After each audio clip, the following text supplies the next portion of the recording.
I am not a woman who is washed up. I am not a woman who is fading. And I am not a woman who has run out of time. Women my age, we know we've got our shit together. We know what we want. We know who we are. And we're not afraid to say it, do it, or try it. Crystallized intelligence. That does not peak in its 20s. It continues to grow well into your 60s and even 70s. There's a culture that profits from women believing that they are losing value because women who are losing value buy things to try and get it back. Do you know what I think the upturn is? I think it's the moment we decide we've had enough and we're done pretending. Welcome to Done Pretending, the podcast where healing meets authentic living. I am your host, Susan Houston, storyteller, mentor, and believer in the power of truth to set us free. This is your sanctuary for the soul, a safe space where we peel back the layers of judgment and fear to uncover the beauty of living real. Each week, you'll hear stories of courage, resilience, and transformation that remind you it's never too late to become who you were created to be. I need to tell you about a moment that broke me. This was something that I didn't expect. I talk about a lot of the time. We as women, we wear a lot of masks. We pretend that things are okay. Well, I'm telling you, I had an interaction at a coffee shop today, and I am not okay. I was sitting there with my laptop doing my work, and it's work all around this podcast, stuff that I've poured years of courage into. And this guy, this young, baby faced, mid 20s guy who I guarantee is still having his mother do his laundry, leans across the table divider and says, "Hey, you're working on a podcast? That's cute." Heads up though, the data is showing that innovation peaks in your early 30s. So, after that, your brain loses elasticity. You might want to move fast, because you're kind of past your prime for doing stuff like that. I just want to confess my sin that this man child was almost unalive. But then I heard my friend Carol say, lead with curiosity, which is her motto for being such a great mediator. Move fast. Yeah, I'm going to move fast to slap you silly across this table. But I didn't. And I want you, as listeners, I want you to understand that specific flavor of audacity that it takes to say this to a woman like me. And I'm still trying to hold it together. I am not a woman who is washed up. I am not a woman who is fading. And I am not a woman who has run out of time. Oh, honey, I'm only just beginning. And let me be clear, I have not forgotten about resilience, reinvention, and showing up more than this child has ever had the life experience to even begin to understand. I did not respond to him. To be honest, I was pretty shocked he said it. But I can tell you that my level of anger just rose right out of me. I chose not to educate him in that moment. I did smile politely and kind of laughed, and I said, "Thank you for your unsolicited neuroscience lesson. But let me educate you, son. Women my age, we know we've got our shit together. We know what we want, we know who we are, and we're not afraid to say it, do it, or try it." And then I closed my laptop, I straightened up my back, and I took a long, slow sip of my coffee. He just kind of looked at me a little shocked because I didn't shrink in front of him. I made a decision. I was done pretending that comments like that don't sting, but I was also done pretending being the woman who would just silence herself because she didn't want to make waves or ruffle any feathers. Well, that done pretending, I was done letting the voice win that sometimes whispers, "What if he's right?" Let's start with the word itself. Prime, Prime. The dictionary definition, and I looked this up, because I'm a professional, and that's what professionals do. Prime, the period of greatest strength, vitality, and excellence. Oh, honey, I'm not past my prime. The greatest strength, greatest vitality, and greatest excellence. Now, I want you to think back to the woman that you were at 25, same age as this man child. I'm sure she was lovely. She was doing her best, and she was just working with what she had. For me, I was married, no kids yet. I was deep into running a business, and I was trying to figure out what life was about. Was she walking into rooms and taking up spaces that she deserved, though? I was learning how to shrink and be that good girl, good wife, good employee, good business owner, good church attendee, good friend, all of that. I said no without apologizing a lot, and I was exhausted. So when you think back to that, were you exhausted? Were you people pleasing and calling it ambition? Yeah, that was me at 25, 30, 35, even 40. I was working so hard at everything for everyone that I almost had no idea who I actually was anymore. I had lost it. Somewhere underneath me, it existed. And that was my prime? I don't think so. No, honey, that was my rehearsal.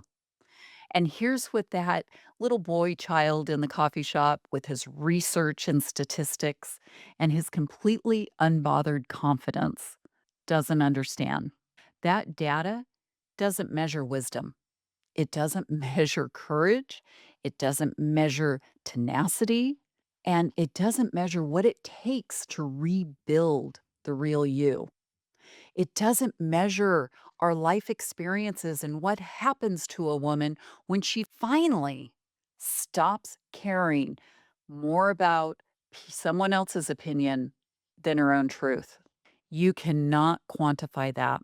You cannot graph it. You cannot fit it in a peer reviewed study. But every woman listening to this right now knows exactly what I'm talking about. So let's dig into some evidence here. Because if we're going to have a conversation about being in your prime, let's actually look at the women who were supposed to be past theirs. Julia Child. She published her first cookbook at 49. She didn't even appear on television until she was 51, and she became one of the most beloved, iconic, influential figures in the American food culture, a career that spanned 4 decades. And at the age data that says Julia Child should have been slowing down, well, she was just getting started. The woman who taught America to cook was 49 when she wrote her first book. And then let's talk about Vera Wang. She didn't start her fashion empire until 40, not because she was late, because she wasn't done becoming who she was yet. Did you know that Vera Wang failed to make the US Olympic figure skating team? I didn't know that. She became a fashion editor at Vogue, and she was passed over for the editor in chief. But she designed her first wedding gown at 40 after being frustrated she couldn't find what she wanted for her own wedding. And then she went on to build a $1 billion empire and is still designing today. And how about Toni Morrison? So, her first novel, she published at 39. She won the Nobel Peace Prize at 62. She's still shaping American literature in her 80s. Past her prime, she was the prime. And Martha Stewart, well, she built her media empire and became a household name in her 40s and 50s, and she's still going. So, one that we can't not talk about, of course, is Oprah Winfrey. And I'm not going to sit here and not mention Oprah. She has said on record that her 50s were the best decade of her life. Her 50s. I'm in my 50s. And I have to tell you, This decade's shaping up to be pretty good so far. If this episode hits something for you, don't keep it to yourself. Follow me and follow the show so you don't miss what's next.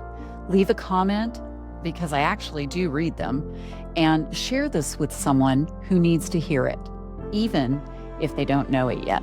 Oprah was a woman who built a media empire, launched a network, produced award winning shows and films, and became arguably one of the most influential women in American culture in her 50s. And that was her best decade. All of these women that I've mentioned, they're not fading away, they're becoming. And so are you. So let's talk about what that science actually says, because I have a feeling that this sweet little man child that almost lost his life wasn't correct. If he's going to use neuroscience on me in a coffee shop, I'm going to go ahead and use it right back. He mentioned neuroplasticity, although he said it wrong. That is the brain's ability to form new connections, to change and to learn. And he implied that after a certain age, it's gone. But here's what the research actually shows. Psychologists distinguish between fluid intelligence and the ability to solve new problems quickly, which does peak in adult childhood or adulthood, which does peak in a young adulthood, and crystallized intelligence, which is the accumulation of knowledge, wisdom, and pattern recognition and experience. Crystallized intelligence, that does not peak in its 20s. It continues to grow well into your 60s and even 70s. This is the intelligence that knows when to trust your gut, intelligence that can read a room, the intelligence that has lived enough life to know what matters and what doesn't. So, in other words, yes, a 25-year-old might solve a logic puzzle faster than me or you, but you know things that cannot be tested on a logic puzzle. You know how to navigate complexity, to lead with empathy, and how to make decisions under pressure. I mean, we have lived through the pressure cooker of life of some of us have been married, we've raised kids, we've had jobs, we've started businesses.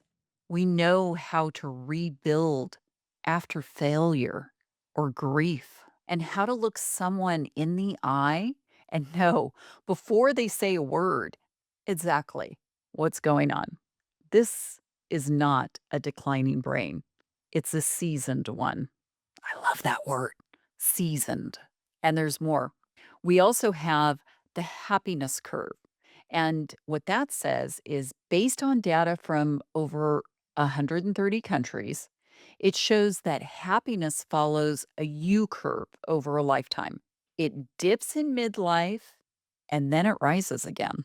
People in their 50s, 60s, and 70s and beyond consistently report higher levels of life satisfaction, emotional regulation, and overall well being, much more so than people in their 20s and 30s. Over 130 countries this data was drawn from, and happiness rises after midlife. Do you know what I think the upturn is?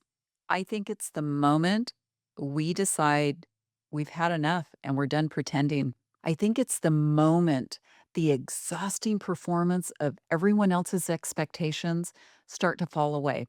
And what's left is you, clearer than you've ever been, more of yourself. You're done with all the nonsense, more than you ever have been your entire life. This is not a decline, it's an awakening. I want to talk about something that took me a really long time to understand. When someone tells you that you're past your prime, when someone implies that your best is behind you, it is very rarely actually about you. Think about who says things like this. It's the little man child dressed up in his blazer who had been told his whole life that youth equals power. And he's probably terrified of the day when that will change. Or it's the person in your life who gave up their dreams years ago and are watching you pursue yours. And you know what? That makes them really uncomfortable. There's a culture that profits from women believing that they are losing value because women who are losing value buy things to try and get it back. Think about that. How many times have you laid there in bed at night, doom scrolling, and buying all that stuff? I'll use a polite word, all that stuff that shows up. I'm guilty of it. I have a closet full of stuff. Well, a lot of times, all of that is secondhand doubt. I talk about this on my show a lot. It's secondhand doubt. It's a doubt that was handed to you by someone else's fear. You inhaled it like secondhand smoke, and it doesn't belong to you. It's one of the most common forms that it takes is someone hands you their ceiling and you mistake it for your floor. That young guy in the coffee shop, he handed me his ceiling and I almost accepted it. He handed me the limit of what he could imagine for a woman my age, filtered through a culture that has always told women their value has an expiration date. And for a split second, maybe just a half second, I almost accepted it. I felt it, that old familiar flinch, the one that says, maybe he's right. Maybe I've waited too long to do this. Maybe I should have started sooner. No, not today. So, appropriate timing, I am going to be a guest on a podcast tomorrow, April 29th. I speak at 10:55 a.m. It's the Midlife on Fire Summit, the Wealth, Wellness, and Confidence Summit for women over 40 plus. And if you're loving this episode, I go into it even deeper tomorrow. I'll put the link to register in the show notes, but please come take a listen. I'm a little on fire, as you can tell after this episode. So we're going to continue that discussion tomorrow. I'll see you there. You see, I have come to realize I have lived too much life to let some young 20-year-old with a statistics degree or whatever he had tell me what's possible for me. One of my friends last week, I was telling her a story about when I started my first company of developing hooded animal towels for kids and toddlers. I was loaned money, but I was told, don't let her borrow anymore because she's probably going to lose this. And that pissed me off. She called it my moxie because I told her it made me mad that I wanted to prove myself so bad. I paid that person back within 3 or 4 months. So let me tell you what's possible a lot. And you have it too. So the next time someone hands you your ceiling in a coffee shop or at a dinner table, in a comment section on something you've posted, or even in your own head, I want you to do what I did. Close your laptop, straighten your back, take a sip of your coffee, and think, you have no idea what you just did because you didn't just offend a woman who is past her prime. You, son, you just lit a fire under a woman who's just getting started. Now, before I let you go today, I want to give you something to carry with you. It's not a homework assignment, not a list of action steps. It's just a declaration. And say it with me if you want. Say it later, record it, say it in your car so you can listen to it again, but say it the next time someone or some voice inside your head suggests that the best is behind you. Here's our new declaration. I am not past my prime. I am not fading into the background. I am not declining, and I certainly am not too late. I am a woman who has survived things a lot. I have rebuilt things. I've loved hard. I've lost hard. And I've gotten myself back up every single time. And the woman who's standing on the other side of all that, she's not finished. She's just beginning. And I want you to remember you were chosen. You were chosen to be the real you, not despite your age and not despite everything that you've been through. Because of it, you were chosen for more. And I will never stop saying that out loud. So, if this episode landed for you, and if you want to get fired up about what that young man child said to me in the coffee shop, I want you to share it because I am so tired of hearing things like this. Send it to women in your life who need to hear it because I can tell you that within my friend group, we talk about things like this a lot. Yeah, we may have a few problems based on this menopausal age that we're at, but you know what? We are a lot stronger than we used to be in our 20s and 30s. We've got through stuff in that age. We're going to get through this too. I want you to tag me on Instagram and leave a review. I want you to check out my Instagram page because I've made some funny clips about this. He had me a little fired up. And if you're ready to go deeper, if you're ready to do the real work of releasing this down and reclaiming your identity and stepping fully into the woman that you were always chosen to be, I'm starting a master class. It's called Chosen for More. It's open now for registration, and the details are in the show notes. I'm Susan Houston, and I am not past my prime, and I am done pretending. I'll see you next week. Thank you for joining me on Done Pretending, where healing meets authentic living. If today's conversation moved you, share this episode with someone who needs to hear it. And if you haven't yet, be sure to follow the show and leave a review. Your words help this message reach more hearts around the world. Remember, you are seen, you are loved, and your story has the power to set others free.